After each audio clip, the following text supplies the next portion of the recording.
Assalamualaikum warahmatullahi wabarakatuh. Perkenalkan, nama saya Putri Wulansari dengan NIM 4121124 dari kelas Ekonomi Syariah D. Di video kali ini saya akan menjawab pertanyaan dari ujian tengah semester Prodi Ilmu Kalam. Pertanyaan yang pertama adalah, menurut Anda, apakah masyarakat awam perlu diberikan pengetahuan tentang ilmu kalam? Uraikan alasan Anda dan sertakan metode yang tepat untuk menerapkan ilmu kalam kepada mereka agar tidak salah memahami konsepnya. Jadi jawabannya, menurut saya perlu. Karena secara etimologi sendiri, ilmu kalam adalah ilmu yang membahas kepercayaan keagamaan, yaitu agama Islam, dalam bukti-bukti yang logis. Jadi ilmu kalam sendiri sebenarnya sangat dibutuhkan untuk memperkuat iman dan keyakinan masyarakat awam akan keesaan Allah dan kebenaran ajaran Islam melalui bukti-bukti yang logis. Dan menurut saya, memang seharusnya ilmu kalam ini disebarkan ke masyarakat awam, karena justru mereka yang memiliki kekurangan dalam pemahaman. Adapun metode yang digunakan adalah, yang pertama, kita melihat keadaan masyarakat sekitar terlebih dahulu dan menyesuaikannya. Lalu setelah itu melakukan pendekatan kepada mereka dan memberikan pengetahuan tentang ilmu kalam tersebut. Soal yang kedua adalah, analisalah korelasi, komparasi, dan persamaan ilmu kalam, ilmu filsafat, dan ilmu tasawuf. Jadi jawabannya, ilmu kalam adalah ilmu yang menggunakan logika di samping argumentasi nakli yang berfungsi untuk mempertahankan keyakinan ajaran agama. Sedangkan ilmu tasawuf adalah ilmu yang lebih menekankan rasa daripada rasio. Dan ilmu filsafat adalah ilmu yang digunakan untuk memperoleh kebenaran rasional. Adapun korelasi antara ilmu kalam, filsafat, dan tasawuf adalah, yang pertama, ilmu kalam. Ilmu kalam, objek kajiannya berupa ketuhanan dan segala yang berkaitan dengannya. Adapun sumbernya adalah logika, dan metode yang digunakan adalah metode dialektika atau dialog keagamaan. Korelasi yang kedua yaitu ilmu tasawuf. Objek kajiannya adalah ketuhanan dan upaya pendekatannya. Adapun sumbernya berupa qalbu dan metode dengan rasa, riyadah, dan pengalaman. Kemudian ilmu filsafat. Kajiannya berupa ketuhanan di samping masalah alam, manusia, dan segala sesuatu yang ada. Sumbernya yaitu berupa logika, sedangkan metode yang digunakan adalah metode rasional. Kemudian hubungan antara ilmu kalam dan ilmu filsafat yaitu keduanya berkaitan dengan penggunaan rasio atau logika dalam mencari kebenaran akidah agama. Filsafat dijadikan sebagai alat untuk membenarkan nas agama. Filsafat mengawali pembuktiannya dengan argumentasi akal, barulah kebenarannya diberikan wahyu, sedangkan ilmu kalam mencari wahyu yang berbicara tentang keberadaan Tuhan, baru kemudian didukung oleh argumentasi akal. Kemudian hubungan antara ilmu kalam dengan tasawuf adalah, keduanya materi ilmu kalam adalah mencari dalil-dalil rasional, hanya menyangkut tentang seberapa besar kekuatan akal dan terkesan tidak menyentuh. Namun ilmu kalam tidak menjelaskan bagaimana seseorang dapat merasakan langsung bahwa Allah dalam melihat dan mendengar. Dan disinilah peran dari tasawuf, yaitu untuk memberi wawasan spiritual dalam pemahaman kalam, sehingga dapat memberikan penghayatan yang mendalam lewat hati yang diimplikasikan dalam perilaku, terutama kualitas ibadah. Selain itu, ilmu kalam juga berfungsi sebagai pengendali tasawuf. Karena itu, jika timbul suatu aliran atau kecenderungan tasawuf yang bertentangan dengan akidah atau lahir kepercayaan baru yang bertentangan dengan Al-Quran atau Sunnah, maka hal itu termasuk penyimpangan doktrial yang harus ditolak. Adapun persamaan dari ketiga ilmu tersebut adalah, ketiganya memiliki kemiripan dalam objek kajiannya, di mana ketiganya membahas tentang masalah yang berkaitan dengan ketuhanan. Soal yang ketiga adalah, dengan bahasa yang sederhana, tulislah pemikiran kalam aliran Khawarij, Murji'ah, Jabariyah, Qadariyah, Mu'tazilah, Asy'ariyah, atau Maturidiyah. Kemudian dari analisa Anda, aliran manakah yang paling mendominasi di negara Indonesia dan mengapa aliran tersebut diterima? Yang pertama, aliran Khawarij. Setiap muslimin yang berbuat dosa besar adalah kafir. Yang kedua, aliran Murji'ah. Pengakuan iman cukup hanya dalam hati. Jadi pengikutnya tidak dituntut membuktikan keimanannya dalam perbuatan sehari-hari. Yang ketiga, aliran Jabariyah, di mana memiliki keyakinan bahwa setiap manusia terpaksa oleh takdir tanpa memiliki pilihan dan usaha dalam perbuatannya. Kemudian yang keempat adalah aliran Qadariyah, bahwa manusia berkuasa atas perbuatan. Kemudian yang kelima yaitu aliran Mu'tazilah, di mana berpandangan bahwa Tuhan telah memberikan kemerdekaan dan kebebasan bagi manusia dalam menentukan kehendak dan perbuatannya. karena Tuhan tidak absolut dalam kehendaknya, dan Tuhan mempunyai kewajiban berlaku adil, berkewajiban menepati janji, dan berkewajiban memberi rezeki.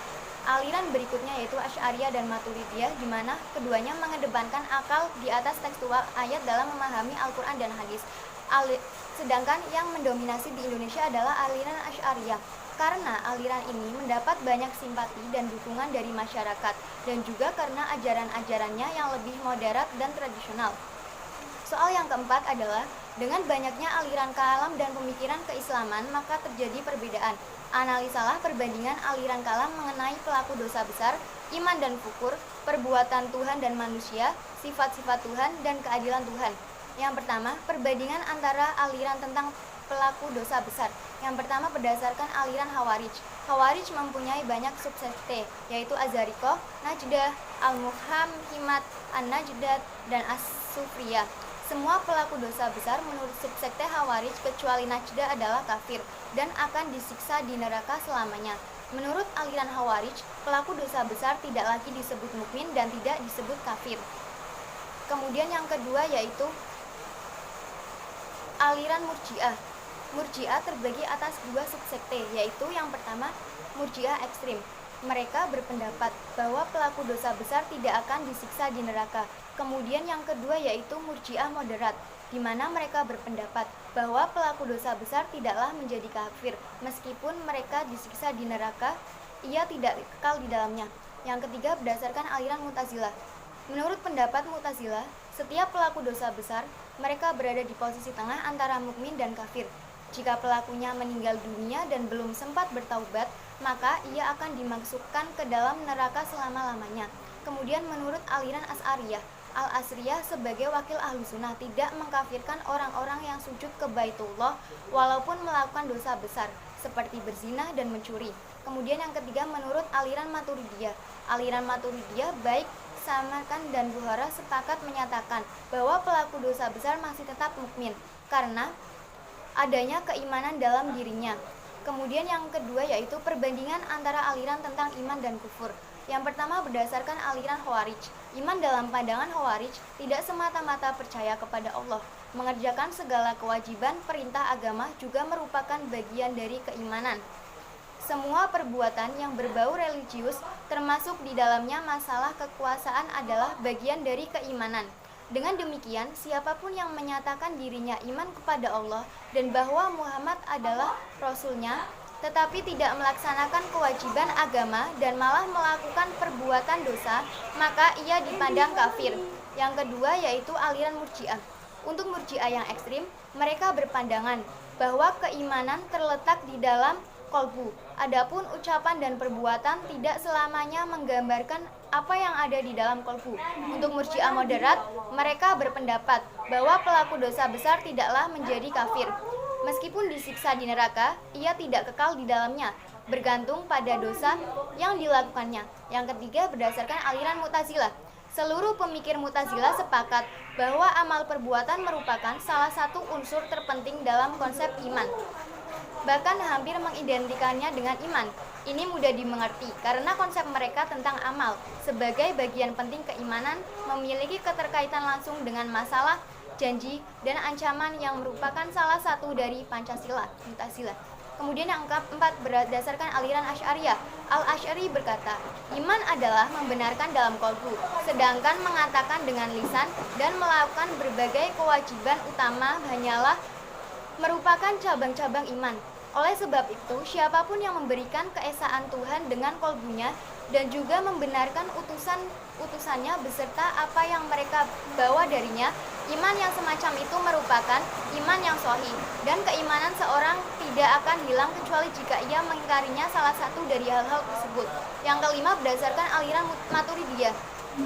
Maturidiyah berpendapat bahwa iman adalah tasdik biqalb, bukan semata-mata ikrar bil alisan. Sedangkan Maturidiyah Bukhar berpendapat bahwa iman tidak dapat berkurang, tetapi bisa bertambah dengan adanya ibadah-ibadah yang dilakukan. Kemudian yang ketiga adalah perbandingan antara aliran tentang perbuatan Tuhan dan perbuatan manusia. Yang pertama perbuatan Tuhan adalah yang pertama kewajiban-kewajiban Tuhan terhadap manusia. Mu'tazilah berpendapat bahwa Tuhan mempunyai kewajiban-kewajiban terhadap manusia. Bagi kaum Asy'ariyah, paham Tuhan mempunyai kewajiban tidak dapat diterima, karena hal itu bertentangan dengan paham kekuasaan dan kehendak mutlak Tuhan yang mereka anut. Kaum Maturidiyah adalah golongan Bukhara sepaham dengan kaum Asy'ariyah. Sedangkan Maturidiyah Bukhara dapat menerima paham adanya kewajiban-kewajiban bagi Tuhan. Yang kedua yaitu berbuat baik dan terbaik. Mu'tazilah berpendapat kewajiban Tuhan berbuat baik bahkan yang terbaik bagi manusia. Sedangkan Asy'ariyah berpendapat bahwa Tuhan tidak berkewajiban berbuat baik dan terbaik bagi manusia. Adapun kaum Maturidiyah dengan kedua golongannya juga tidak sepaham dengan kaum Mu'tazilah hal ini. Yang ketiga, beban di luar kemampuan manusia. Mu'tazilah tak dapat menerima paham bahwa Tuhan dapat memberikan kepada manusia beban yang tak dapat dipikul. Sedangkan menurut Asy'ariyah dapat menerima paham pemberian beban yang di luar kemampuan manusia ini. Maturidiyah, golongan Bukhara sependapat dengan kaum Asy'ariyah. Sedangkan golongan Samarkand berpendapat dengan Mu'tazilah. Yang keempat adalah pengiriman rasul-rasul. Bagi kaum Mu'tazilah dengan kepercayaan mereka bahwa akal dapat mengetahui hal-hal tentang alam gaib, pengiriman rasul-rasul sebenarnya tidak begitu penting. Sedangkan menurut kaum Asy'ariyah, sungguh pun pengiriman rasul-rasul dalam teologi mereka mempunyai arti penting di mana menolak sifat wajibnya pengiriman demikian karena hal itu bertentangan dengan keyakinan mereka bahwa Tuhan tidak mempunyai kewajiban apa-apa terhadap manusia. Menurut Maturidiyah Samarkand sepaham dengan kaum Mu'tazilah. Sedangkan golongan Bukhara yang berpendapat bahwa Tuhan tidak mempunyai kewajiban-kewajiban terhadap manusia. Yang kelima, janji dan ancaman. Mu'tazilah berpendapat bahwa janji dan ancaman merupakan salah satu dari 5 dasar kepercayaannya. Yang kedua, Asy'ariyah berpendapat bahwa Tuhan tidak mempunyai kewajiban untuk menepati janji dan menjalankan ancaman. Adapun Maturidiyah golongan Bukhara berpendapat tidak mungkin Tuhan melanggar janjinya untuk memberi upah kepada orang yang berbuat baik. Tetapi sebaliknya, bukan tidak mungkin Tuhan membatalkan ancaman untuk memberikan hukuman terhadap orang yang jahat. Menurut golongan Samarkand dalam hal ini mempunyai pendapat yang sama dengan Mu'tazilah. Yang kedua, perbuatan manusia. Menurut Jabariyah, dalam persoalan tersebut memahami bahwa manusia tidak berkuasa atas perbuatannya. Hanya Allah sajalah yang memutuskan segala amal perbuatan manusia. Menurut Qadariyah, aliran Qadariyah memahami bahwa manusia itu bebas memilih atas perbuatannya. Menurut Mu'tazilah, dalam persoalan ini aliran Mu'tazilah sependapat dengan aliran Qadariyah. Sedangkan menurut Asy'ariyah, dalam persoalan ini dengan paham Jabariyah daripada paham Mu'tazilah. Untuk menggambarkan pahamnya mengenai perbuatan manusia, Asy'ariyah menggunakan teori Al-Kas. Yang kelima, berdasarkan Maturidiyah. Ada perbedaan antara Maturidiyah Samarkand dan Maturidiyah Bukhara mengenai perbuatan manusia. Kelompok pertama lebih dekat dengan Mu'tazilah, sedangkan kelompok kedua lebih dekat dengan paham Asy'ariyah.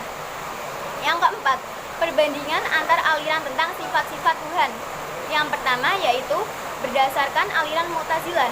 Mu'tazilah berpendapat bahwa Tuhan tidak mempunyai sifat. Jika Tuhan mempunyai sifat, maka sifat itulah mestinya kekal seperti halnya zat Tuhan. Jika sifat-sifat itu kekal, yang bersifat kekal bukan hanya satu sifat, tetapi banyak. Yang kedua, berdasarkan aliran Asy'ariyah. Kaum Asy'ariyah berpendapat bahwa Tuhan mempunyai sifat. Menurut Al-Asy'ariyah, tidak dapat diingkari bahwa Tuhan mempunyai sifat karena perbuatan-perbuatannya. Kemudian yang ketiga adalah aliran Maturidiyah. Aliran Maturidiyah Bukhara berpendapat bahwa Tuhan mempunyai sifat-sifat, sedangkan golongan Samarkand dalam hal ini tidak sepaham dengan Mu'tazilah. Karena Al-Maturidi mengatakan bahwa sifat bukanlah Tuhan, tetapi tidak lain dari Tuhan. Yang keempat adalah aliran Syiah. Sebagian besar Syiah Rafidah menolak bahwa Allah senantiasa bersifat tahu. Mereka menilai bahwa pengetahuan itu bersifat baru, tidak qadim. Mereka berpendapat bahwa Allah tidak tahu terhadap sesuatu sebelum kemunculannya.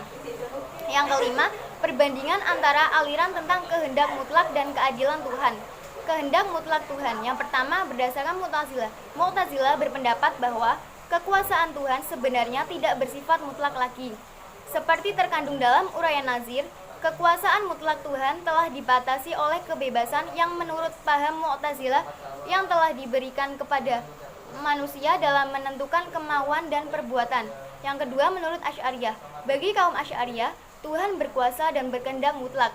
Tuhan tidak tunduk kepada siapapun di atas Tuhan. Tidak ada suatu zat lain yang dapat membuat hukum dan dapat menentukan apa yang boleh dibuat dan apa yang tidak boleh dibuat Tuhan. Yang ketiga, berdasarkan Maturidiyah. Maturidiyah golongan Bukhara menganut pendapat bahwa Tuhan mempunyai kekuasaan mutlak. Sedangkan golongan Samarkand tidaklah sekeras golongan Bukhara dalam mempertahankan kemutlakan kekuasaan Tuhan. Yang kedua, keadilan Tuhan. Menurut aliran Mu'tazilah, kaum Mu'tazilah percaya pada kekuatan akal dan kemerdekaan, serta kebebasan manusia mempunyai tendensi untuk meninjau wujud ini dari rasio dan kepentingan manusia. Memang dalam paham Mu'tazilah, semua makhluk lainnya diciptakan Tuhan untuk kepentingan manusia. Yang kedua, aliran Asy'ariyah. Kaum Asy'ariyah menolak paham Mu'tazilah bahwa Tuhan mempunyai tujuan-tujuan dalam perbuatannya. Bagi mereka, perbuatan Tuhan tidak mempunyai tujuan. Tujuan dalam arti sebab yang mendorong Tuhan untuk berbuat sesuatu. Yang ketiga, menurut aliran Maturidiyah. Dalam hal ini, kaum Maturidiyah golongan Bukhara yang mempunyai sikap yang sama dengan kaum Asy'ariyah. Sedangkan menurut Al-Bazawi, tidak ada tujuan yang mendorong Tuhan untuk menciptakan ini. Tuhan berbuat sekehendak hatinya. Kaum Maturidiyah golongan Samarkand dalam hal ini lebih dekat dengan kaum Mu'tazilah daripada kaum Asy'ariyah. Sekian dari saya, mohon maaf apabila terjadi kesalahan dalam perbuatan dan tutur kata. Terima kasih. Wassalamualaikum warahmatullahi wabarakatuh.